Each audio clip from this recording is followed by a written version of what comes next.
Welcome back to Mind Matter.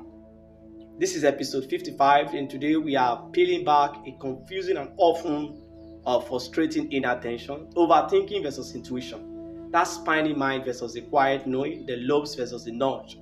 You have probably asked yourself before, is this a gut feeling or just anxiety talking? Let's figure it out together.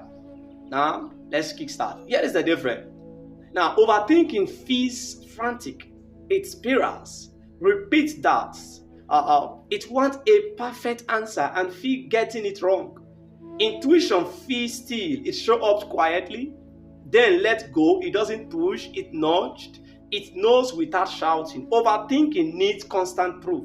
Intuition just is. So how does this show up by personality type? Now let's go. Feelers often mistake emotional overwhelm for inner knowing. You feel so deeply, it's hard to know, is this truth or emotional noise? Now here is the tip. If it feels urgent, anxious, or guilt-ridden, it's probably overthinking. Intuition for feel like calm, clarity. This is right. I can feel it without panic. Thinker tends to ignore intuition completely because it is not logical. You analyze, troubleshoot, and second guess. This is the tip. If your mind is doing mental gymnastics, it's likely overthinking, but the quick, quiet instinct that show up before the analysis, that is your intuition. It is not loud, but it is usually right. Sensors often confuse familiarity with intuition. If it feels comfortable, and no, it feels right, but be careful. Comfort isn't always clarity. Now here is the tip. If the answer brings grounded peace, but not just habit, it's intuition. If it's just routine, avoidance, that's overthinking disguised as safety.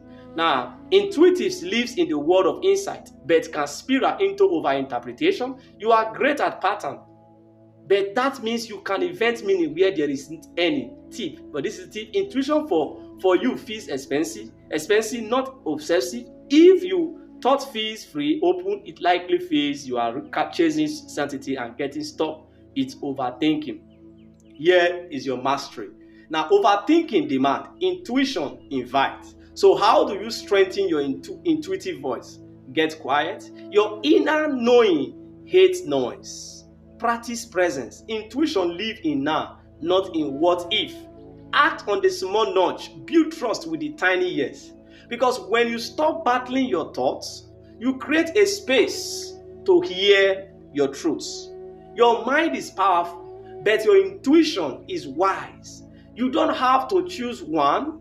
You just have to know the difference. Next time on Mind Matter, we will dive into types and triggers. What sets each personality type off, and how to respond without losing yourself. Until then, practice listening not to the loudest voice in your head, but to the truest one. Be kind to your mind. It knows the way even when you don't yet see it. Thank you.